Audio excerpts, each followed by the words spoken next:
I come from Lebanon, and I believe that running can change the world. I know what I have just said is simply not obvious. You know, Lebanon, as a country, has been once destroyed by a long and bloody civil war. Honestly, I don't know why they call it civil war when there is nothing civil about it. With Syria to the north, Israel and Palestine to the south, and our government, even up till this moment, is still fragmented and unstable. For years, the country has been divided between politics and religion. However, for one day a year, we truly stand united, and that's when the marathon takes place. I used to be a marathon runner. Long-distance running was not only good for my well-being, but it helped me meditate and dream big. So the longer distances I ran, the bigger my dreams became. Until one fateful morning, and while training, I was hit by a bus. I nearly died, was in coma, stayed at the hospital for 2 years, and underwent 36 surgeries to be able to walk again. As soon as I came out of my coma, I realized that I was no longer the same runner I used to be. So I decided, if I couldn't run myself, I wanted to make sure that others could. So out of my hospital bed, I asked my husband to start taking notes, and a few months later, the marathon was born. Organizing a marathon as a reaction to an accident may sound strange. But at that time, even during my most vulnerable condition, I needed to dream big. I needed something to take me out of my pain, an objective to look forward to. I didn't want to pity myself, nor to be pitied. And I thought by organizing such a marathon, I'll be able to pay back to my community, build bridges with the outside world, and invite runners to come to Lebanon and run under the umbrella of peace. Organizing a marathon in Lebanon is definitely not like organizing one in New York. How do you introduce the concept of running to a nation that is constantly at the brink of war? How do you ask those who were once fighting and killing each other to come together and run next to each other? More than that, how do you convince people to run a distance of 26.2 miles at a time they were not even familiar with the word marathon? So we had to start from scratch. For almost 2 years, we went all over the country and even visited remote villages. I personally met with people from all walks of life: mayors, NGOs, school children, politicians, militiamen, people from mosques, churches, the president of the country, even housewives. I learned one thing: when you walk the talk, people believe you. Many were touched by my personal story, and they shared their stories in return. It was honesty and transparency that brought us together. We spoke one common language to each other, and that was from one human to another. Once that trust was built, everybody wanted to be part of the marathon to show the world the true color of Lebanon and the Lebanese and their desire to live in peace and harmony.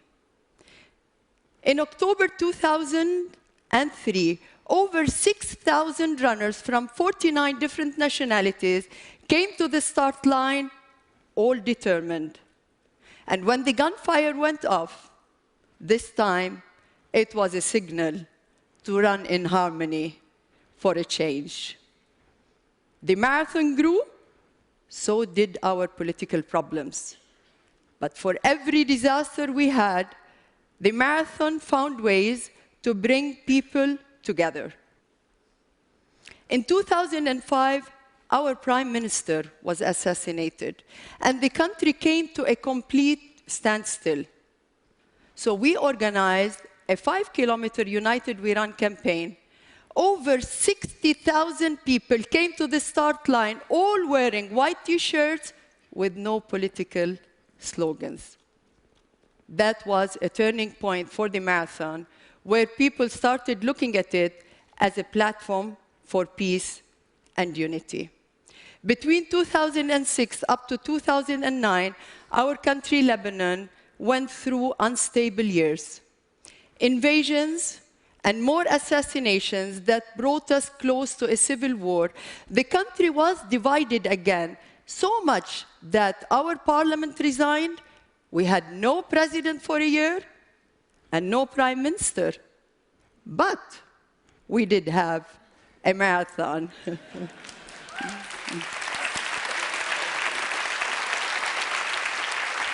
So through the marathon, we learned that political problems can be overcome.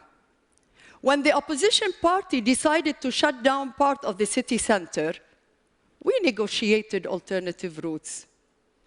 Government protesters became sideline cheerleaders. They even hosted juice stations. You know, the marathon has really become one of its kind. It gained credibility from both the Lebanese and the international community. Last November 2012, over 33,000 runners from 85 different nationalities came to the start line, but this time they challenged a very stormy and rainy weather. The streets were flooded, but people didn't want to miss on the opportunity of being part of such a national day. BMA has expanded. We include everyone, the young, the elderly, the disabled, the mentally challenged, the blind, the elite, the amateur runners, even moms with their babies. Themes have included runs for the environment, breast cancer, for the love of Lebanon, for peace, or just simply to run. The first annual all-women's and girls' race for empowerment, which is one of its kind in the region, has just taken place only a few weeks ago with 4,512 women, including the First Lady. And this is only the beginning. Thank you. BMA has supported charities and volunteers who have helped reshape Lebanon, raising funds for their causes and encouraging others to give. The culture of giving and doing good has become contagious. Stereotypes have been broken. Change makers and future leaders have been created. I believe these are the building blocks for future peace. BMA has become such a respected event in the region that government officials in the region like Iraq, Egypt, and Syria have asked the organization to help them structure a similar sporting event. We are now one of the largest running events in the Middle East, but most importantly, it is a platform for hope and cooperation in an ever fragile and unstable part of the world. From Boston to Beirut, we stand as one.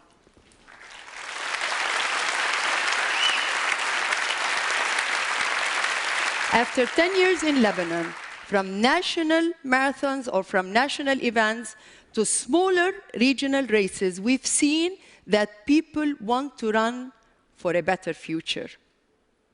After all, peacemaking is not a sprint.